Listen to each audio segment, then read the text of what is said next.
Bonjour, dans cette vidéo, on va parler un peu des fonctions définies par partie et on va regarder un exemple. Vous avez déjà vu un type de fonction qui pourrait être définie par partie et c'est la fonction de valeur absolue parce que la définition de la fonction prend une forme si ce qui est dans la valeur absolue est déjà positif et c'est différent si c'est négatif. Mais on pourrait aussi définir des fonctions par partie. Essentiellement, on utilise une équation différente pour des parties différentes du domaine.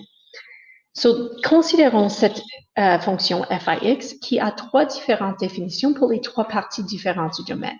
Alors, si x est plus petit que moins 5, c'est-à-dire à gauche de ce point ici, de cette ligne, la ligne, c'est x égale négatif x moins 2. Alors, si x égale moins 5 et je substitue dans cette équation, j'ai moins 7. Non, pardon, j'ai 3. Négatif, négatif 5, c'est 5, moins 2 qui donne 3. Alors, je vais mettre un point ici à moins 5, 3, mais je vais mettre un cercle ouvert parce qu'il faut noter que ça dit que x est plus petit que 5, à moins 5. Alors, x ne peut pas être moins 5. Je ne mettrai pas négatif 5 moins 2 dans cette fonction. Si x était moins 5, j'utiliserai la deuxième définition. Mais je dois quand même connaître où mettre ce point.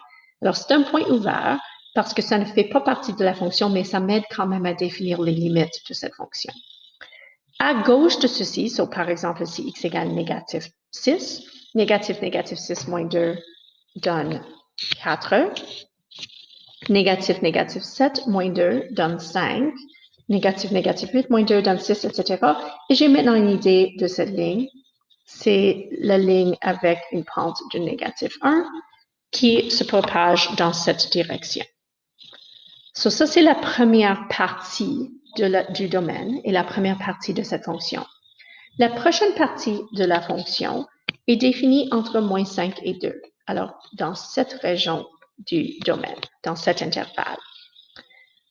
Cette fois-ci, je peux inclure les deux limites. Alors, quand x égale négatif 5, je substitue 2 fois négatif 5 donne 10, plus 13 donne 3. Ah, c'est le même point. Alors, ça se relie à la première partie. C'est joint, c'est connecté.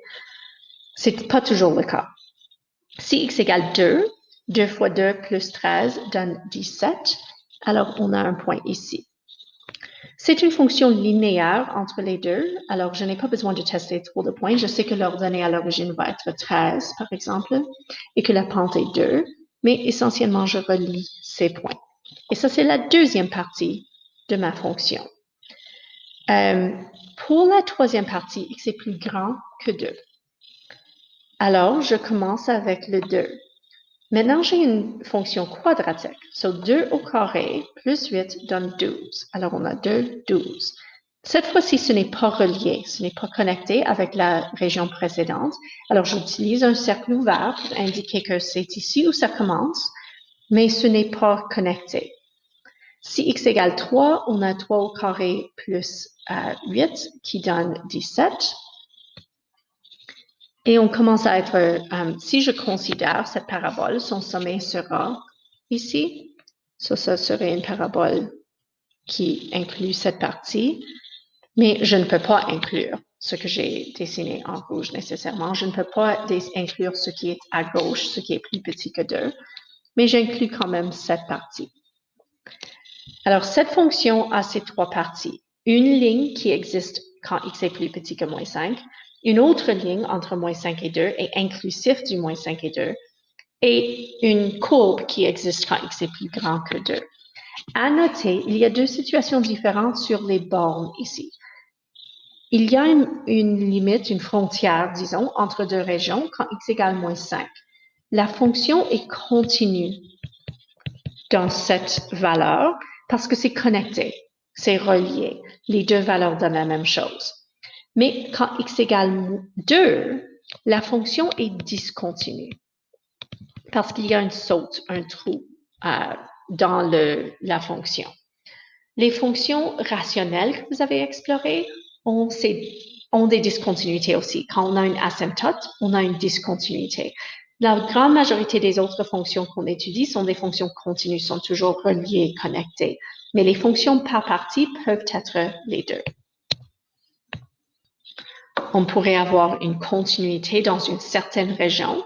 Alors, cette fonction est continue essentiellement pour toutes les valeurs qui sont plus petites que 2, et c'est continu pour toutes les valeurs qui sont plus grandes que 2, mais c'est discontinu parce qu'il y a un trou quand x égale